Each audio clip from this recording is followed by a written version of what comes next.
Bonjour et bienvenue dans Zen Stratégie, le podcast qui accompagne les pros du bien-être, de l'accueil et de l'hospitality à garder le cap, même en pleine saison.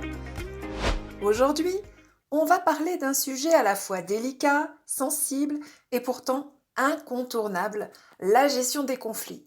Parce que, soyons honnêtes, en haute saison, sous pression, dans un rythme soutenu, les tensions surgissent vite. Un mot mal interprété, un regard de travers, une consigne floue, une surcharge mal répartie et la machine se grippe. Mais attention, gérer un conflit, ce n'est pas calmer les gens ou éviter le drame. C'est un savoir-faire relationnel qui peut transformer une tension en levier d'amélioration si on sait comment s'y prendre. D'abord, identifier ce qui se joue vraiment. On ne résout pas un conflit en s'attaquant uniquement à ce qu'on voit. Un conflit est souvent l'expression visible d'un décalage invisible. Une frustration non exprimée, une injustice ressentie, une différence de valeur ou de priorité, un besoin non respecté de reconnaissance, de clarté ou de soutien. Et ça, en pleine saison, ça peut vite exploser, surtout quand on se croise à peine, que les pauses sautent et que les tensions sont mises sous le tapis pour ne pas faire d'histoire. Mais un conflit étouffé, ce n'est pas un conflit réglé. C'est une braise qui continue de couver. Et sur le terrain, on le sait bien, les non-dits fatiguent plus que les mots bien posés. La méthode terrain en 3 temps. Pas de baguette magique, mais un cadre simple, praticable, même en pleine activité. Je vous propose une méthode en 3 temps pour désamorcer sans s'épuiser. Commencez par stopper l'escalade. La priorité immédiate, c'est d'éviter que ça monte. Si 2 personnes sont en désaccord visible, ne pas arbitrer à chaud. Dire une phrase simple du type « Là, ça s'échauffe ». On ne va pas régler ça maintenant, on en parle dès que possible, dans un cadre calme. Même si ce dès que possible arrive 10 minutes plus tard. L'objectif est d'éviter l'escalade émotionnelle qui court-circuite la raison. L'étape numéro 2 sera de poser les faits, accueillir les perceptions. Dès que possible, poser les choses à 2 dans un cadre clair. 1 minute chacun pour décrire ce qu'il s'est passé sans être interrompu. Puis, une reformulation par celui qui écoute. Par exemple, tu as eu l'impression que ou alors, ce que tu me dis, c'est que... C'est cette étape qui désamorce 80% des tensions. Être entendu sans justification immédiate.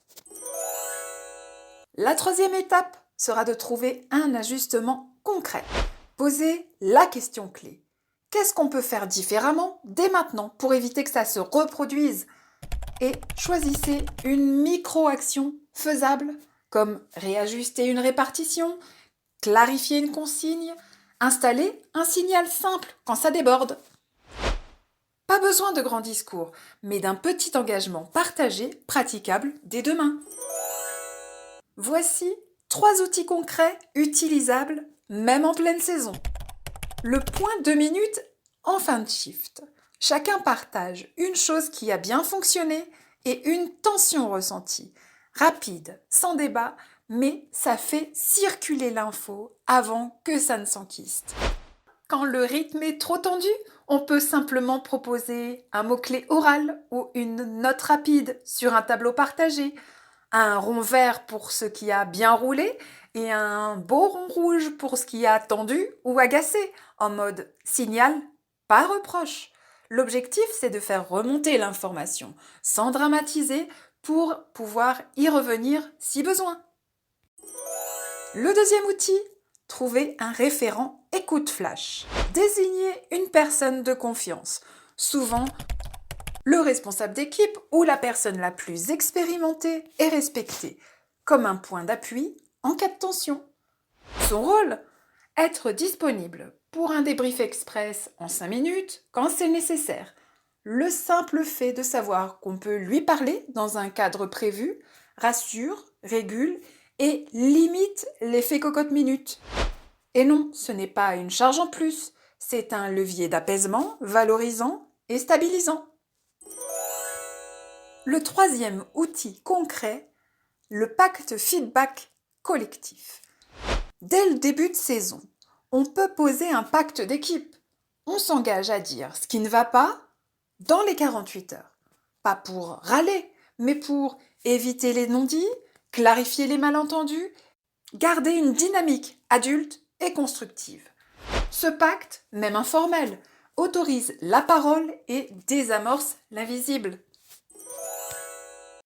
Enfin, pour conclure, le conflit n'est pas une faute, c'est un signal. Un conflit ne veut pas dire que les gens ne s'entendent pas.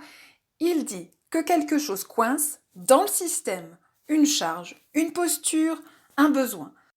Vouloir faire disparaître les conflits, c'est comme éteindre l'alarme sans traiter l'incendie. Mais les entendre, les cadrer et les traverser avec intelligence, c'est ce qui fait la différence entre une équipe soudée et une équipe qui explose. C'était Zen Stratégie, le podcast qui vous aide à garder la tête froide et le cœur chaud, même quand la tension monte. Gérer un conflit, ce n'est pas faire taire les gens, c'est leur donner les moyens d'avancer ensemble malgré les désaccords. On se retrouve très vite pour le dernier épisode avant les vacances. D'ici là, prenez soin de vos équipes et du climat dans lequel vous évoluez. À très vite!